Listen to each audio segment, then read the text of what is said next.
Now,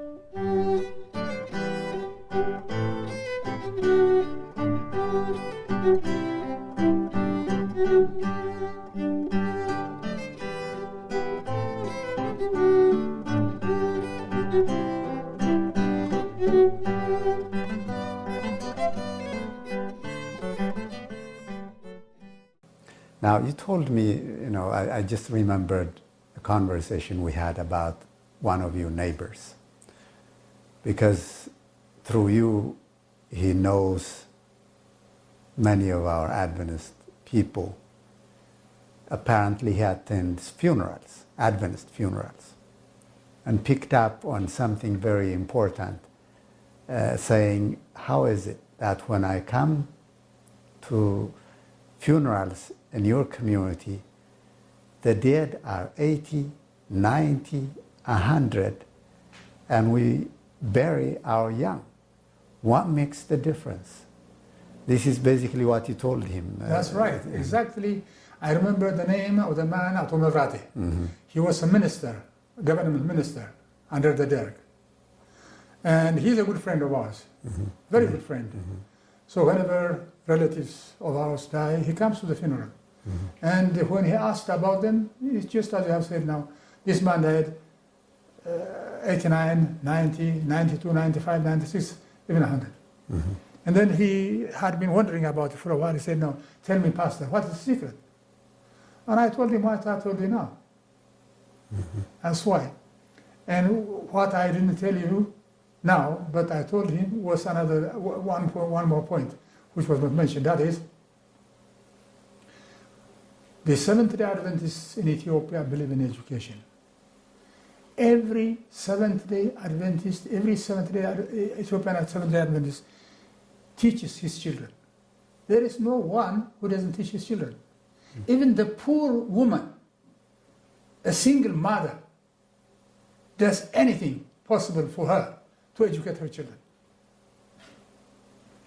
And those children whom the parents educated, went through such difficulties, now are educated, they are coming back, they are in good positions, they are helping their parents.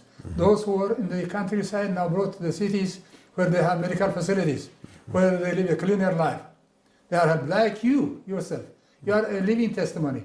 You brought your parents from Agdamuch, from Tatras to Debre Tabor.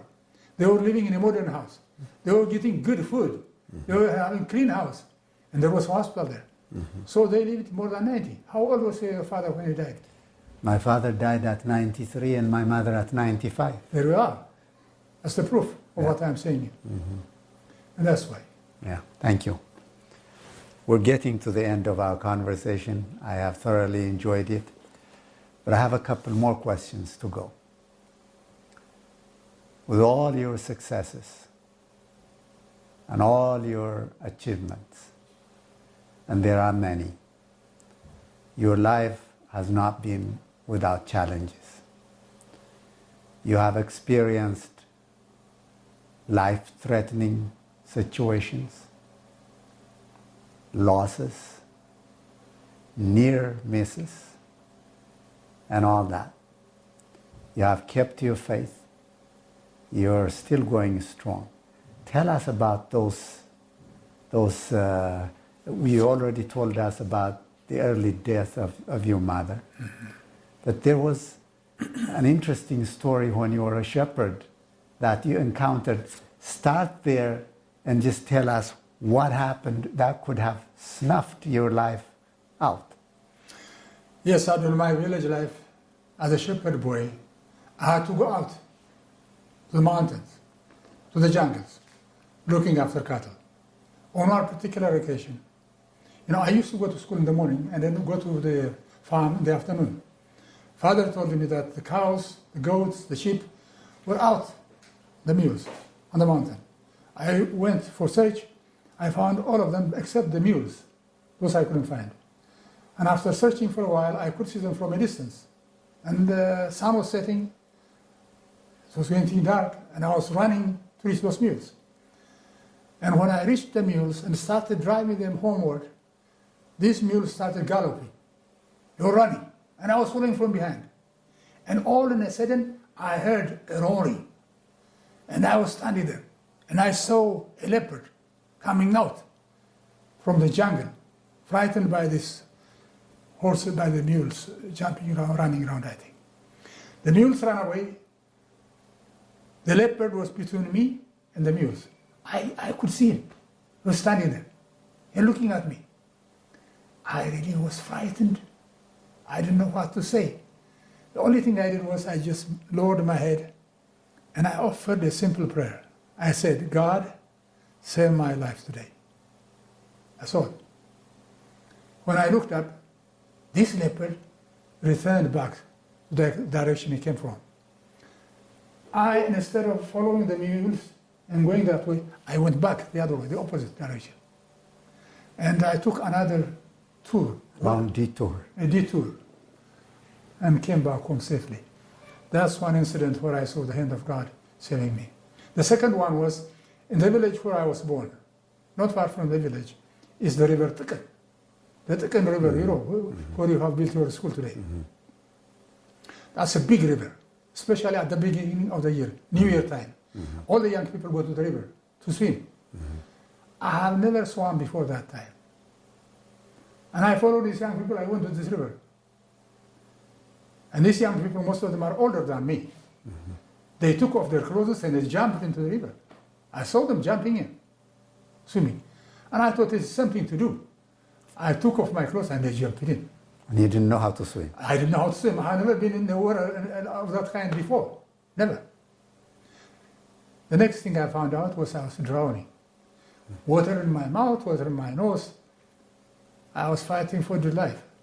There was one man who recognized that I was drowning. He had been swimming and he was outside the river, was lying there, and he saw me from a distance. He jumped in. He rescued my life. Atowolde Gudaya, that was his name. That was the second life-threatening situation from which God saved me. Third, I had many car accidents. The first one when I was a student in Debatabo. The car accident was caused simply because the driver didn't know how to drive a truck. He was driving against the fence, barbed wire fence. And he was hitting one of the poles.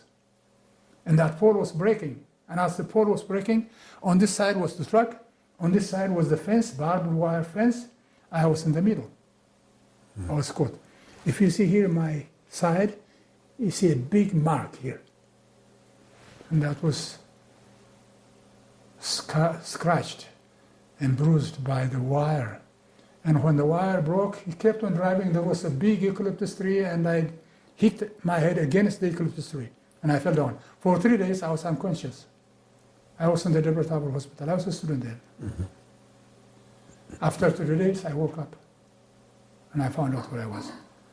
But nothing lasting, nothing bad happened to me that was lasting. This was the second one.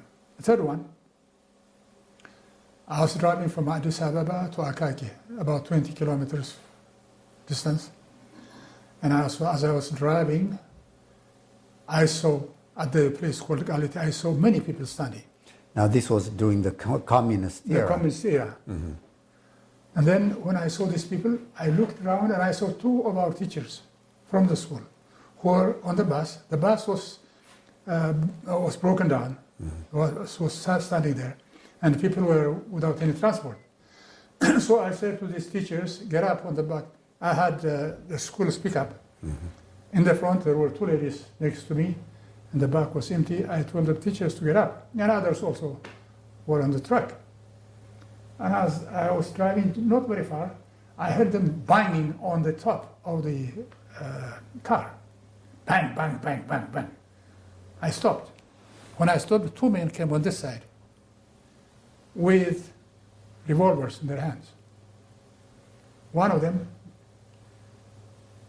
labeled his revolver against my head, just like that.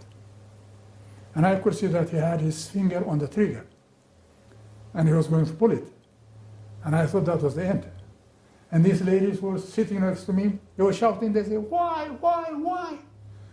They don't tell them why. But then he said, get out. I got out from the car. He said, go ahead. I was walking.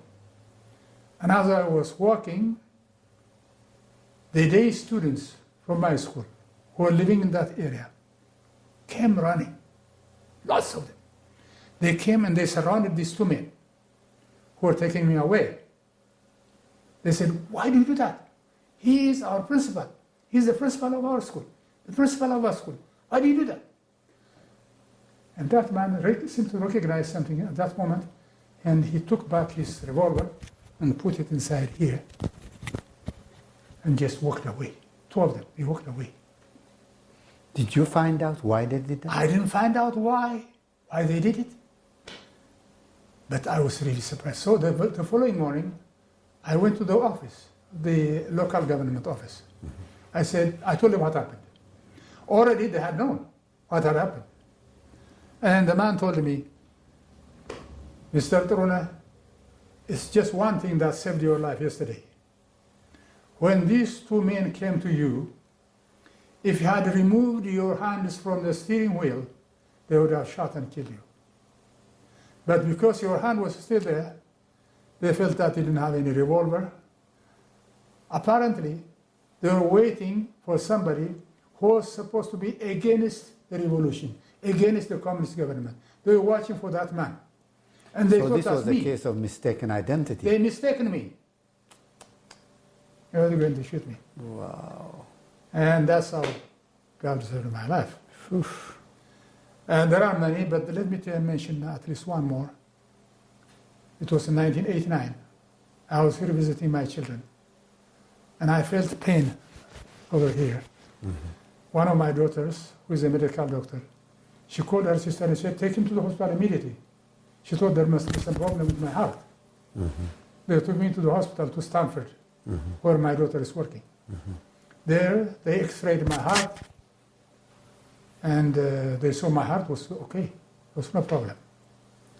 But then the radiologist said, there is something on your lung. Lung? Yes. Not your heart. There is something on your lung. And he told me how big it is, in centimeters. And it's a tumor. And then my daughter asked the hospital, I had no insurance. And she asked if I could be taken care of. They said, no, he doesn't have any insurance. But my daughter, the medical doctor, who is a graduate of Loma Linda, had some of the people there in Loma Linda who are her friends. She told them about it. And they said, send him to Loma Linda, we'll treat him free. I went to Loma Linda. Dr. Razuk, who is the department chair, the thoracic surgery, was my doctor. They removed the tumor from my left lung. They took half of my lung out. They told me that it's a 3rd degree cancer, and my chance of survival for many years was very limited. Even for 5 years, to live for 5 years. Very small percentage, I don't know what it was, the chance. And how long has it been? It has been now more than 15 years since that happened. And it was during these last 15 years, I wrote my 3 books, and also the 4th book, translated, Jack Batchelor's book. It was during these 3 months, 15 years, I conducted so many evangelistic efforts in this country, in Europe, London, Germany, Norway, Sweden, Ethiopia, different parts. God has been with me, and He has extended my life For a reason. for a mission. This is how I feel. Yeah. And I praise Him for it. Amen.